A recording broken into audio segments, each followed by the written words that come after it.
bienvenue dans le podcast Devenir triathlète. Je suis Hermano, producteur de podcasts sportifs et tous les jours, en quelques minutes, avec mon compère Olivier de Scooter, on vous explique comment débuter, progresser et performer dans le triple effort. Aidez-nous à faire grandir la communauté en partageant ce podcast au plus grand nombre et en laissant une revue et une note sur Apple Podcast. Ça nous aide vraiment à progresser et à monter dans les classements. Allez, assez parlé, place à notre épisode du jour. Salut les sportifs, c'est Hermano et vous êtes dans l'épisode de mercredi du podcast Devenir triathlète. À mes côtés, Olivier de Scooter comme d'habitude. Salut Olivier. Hello Hermano. Et notre invité de la semaine, à savoir Lilian Doza. Salut Lilian. Salut Hermano, salut Olivier. Lilian, on a rapidement passé en revue ton histoire et ta première aventure hier. On va se diriger tout doucement vers ce statut dont je t'ai affublé en off de néo-triathlète. C'est un peu l'essence même de ce podcast, Devenir triathlète. Mais justement, avant d'avoir acquis ce statut, tu étais sur le vélo avec ton épouse et tes filles. Vous avez fait un petit tour, alors pas du monde, un tour dans 3 continents différents. Qu'est-ce qui a fait que pendant que tu pédalais ou après déjà à quel moment et ensuite qu'est-ce qui a fait que de cette première aventure tu as souhaité bifurquer par la suite vers une autre et où là on rejoint le triathlon? Parce que pour le rappeler, tu nous disais hier, il y a 5 ans, tu as décidé de te faire un projet par an. Exactement. Donc du coup, le tour du monde entre guillemets, c'était le premier, j'imagine. Ouais. C'était quoi les suivants? Vraiment, le premier, c'était cette idée de faire 12 micro-aventures dans l'année. Ça, c'était en 2015. Ensuite, on peut dire que le voyage à vélo pendant 1 an, ça a été la 2e aventure. Et donc, comment j'en suis arrivé à la 3e et au triathlon? Comment c'est arrivé? Alors, en fait, moi, j'aime bien... Souvent, je me rends compte que c'est pendant une aventure en cours que j'ai l'idée de la suivante, ou en tout cas l'ébauche de l'idée de la suivante. Et en fait, moi, je me suis mis à la course à pied il y a longtemps, hein. Je pense que ça devait être en 2013 ou 2014, quelque chose comme ça, parce qu'en fait ado j'étais un gros skieur. J'ai beaucoup de ski, surtout du ski de pente raide, et je reconnais aujourd'hui qu'en fait j'avais quand même un bon niveau, et donc quand en 2012 j'ai mis fin à ma première aventure entrepreneuriale, je me suis dit entre autres, tiens, je vais me remettre au ski. Et là obligé de constater que mon niveau d'adolescent il avait fondu comme des jeux au soleil. Et donc frustré de ma première nouvelle saison à ski, je me suis dit tiens, je vais profiter de l'été pour essayer de reprendre un peu des jambes, et il m'a paru assez naturel d'aller vers la course à pied. Sauf que la course à pied, moi, j'avais toujours détesté ça, mais vraiment, quoi. Parce que aujourd'hui, je pense qu'en fait, ma seule expérience de course à pied, c'était celle qu'on avait à l'école, en cours de PS, et que vraiment, on nous a jamais appris à courir. Enfin, réellement, jamais, absolument jamais. Et donc, voilà, je m'y suis mis comme ça. Donc, j'ai accepté de faire quelque chose qui me plaisait pas, parce que je savais que l'hiver d'après, je reviendrais un peu sur mon niveau de ski d'antan. Et donc j'ai commencé à courir. Tant qu'à faire, je me suis dit, je vais courir en minimaliste, parce que tant qu'à avoir jamais couru, on va essayer d'ajouter un peu de fun là-dedans. Et je m'y suis mis comme ça. Et donc finalement la course m'a plu, et je l'ai mis un peu pas dans ma préparation, parce que je préparais rien de particulier, mais j'ai pris pour habitude d'aller courir toutes les semaines, une fois, parfois 2 fois, mais pas tellement plus. Et parmi ces séances, un jour je me suis dit tiens, ça pourrait être un beau projet que de traverser la France en courant.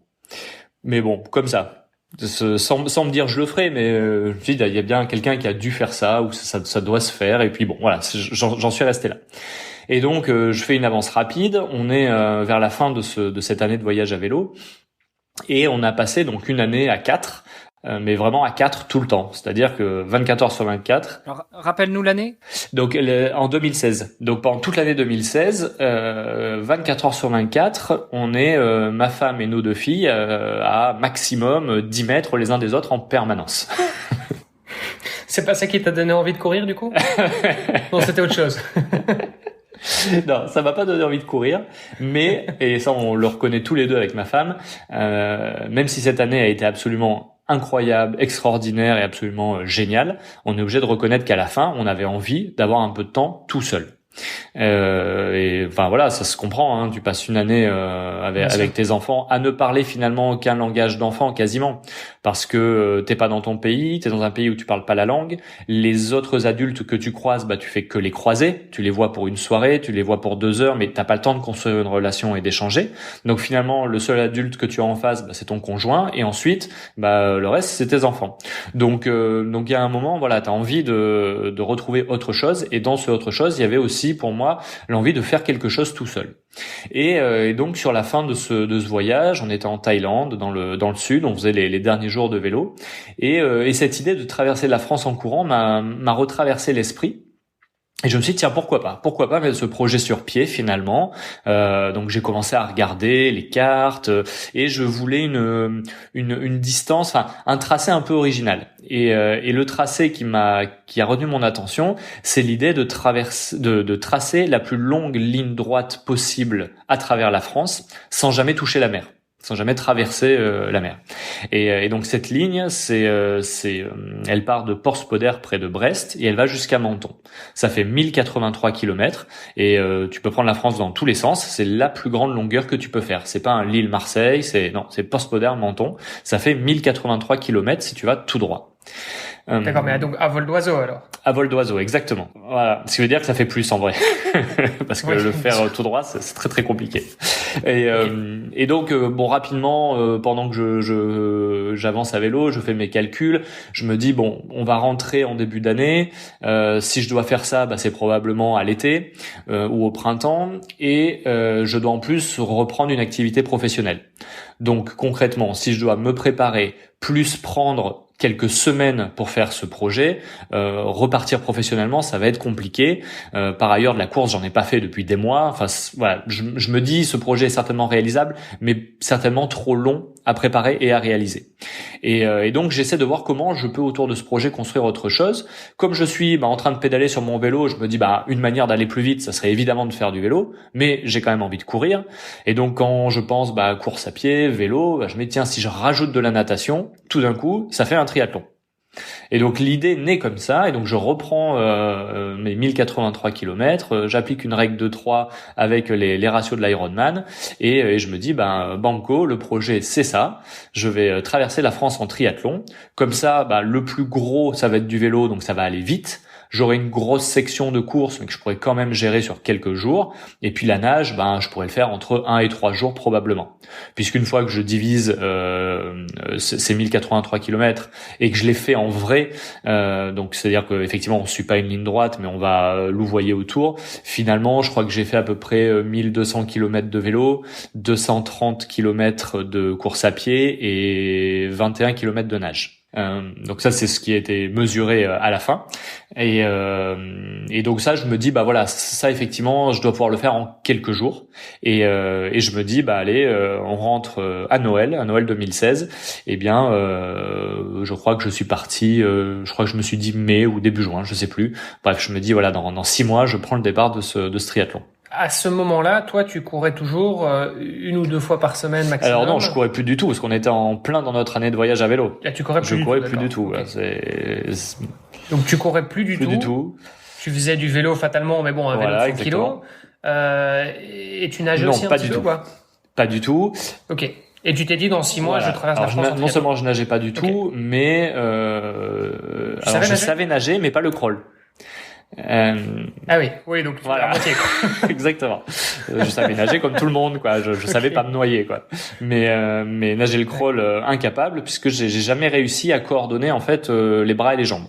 Moi, j'arrive soit à faire bien fonctionner les bras, soit les jambes, mais pas les deux en même temps, quoi. J'y arrive pas. C'est embêtant, ça. On peut pas tout faire. Donc non, je nageais pas. La seule chose que je faisais effectivement, c'était du vélo, mais un vélo très très différent de ce qu'on fait en triathlon.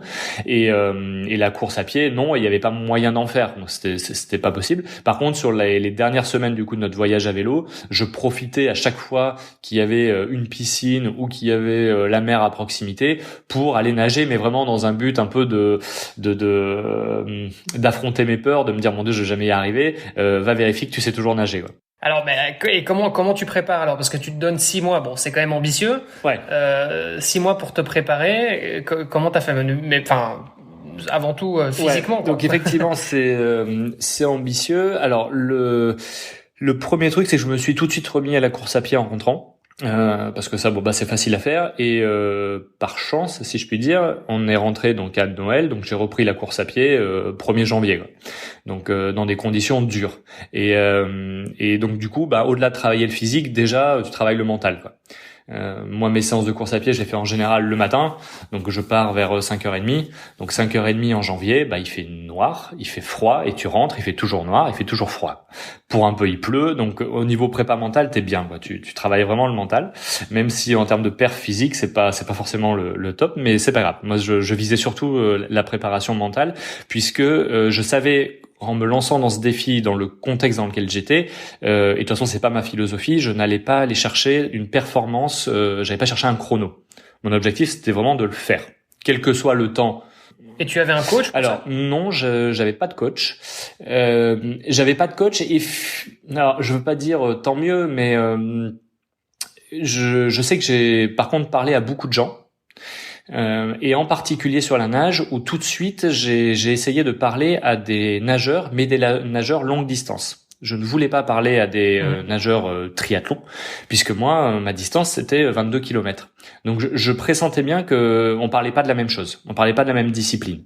Et je pense que ça a été une bonne tactique, puisque les premières personnes à qui j'ai parlé m'ont tout de suite rassuré quand je leur ai dit que voilà, le crawl, moi j'y arrivais pas, je n'arrivais pas à synchroniser bras et jambes.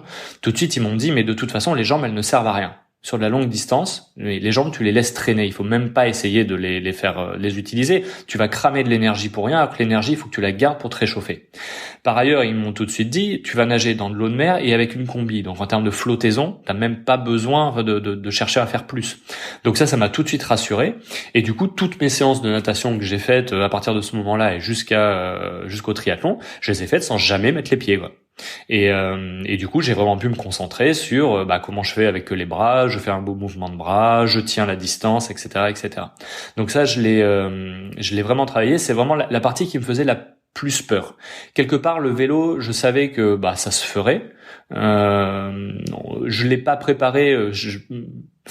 J'ai même pas pris un vélo de route pour le faire. J'ai pris mon vélo de voyage parce que je rentrais de voyage, j'avais pas de vélo de route. Je me suis dit allez, je pars avec ça, avec des sacoches dessus. Enfin voilà, le bon touriste. Et la course à pied, je me disais au pire, je le ferai dans la douleur, je le ferai au mental, mais voilà, j'y arriverai, quoi. Donc c'était vraiment la nage qui me faisait le plus peur.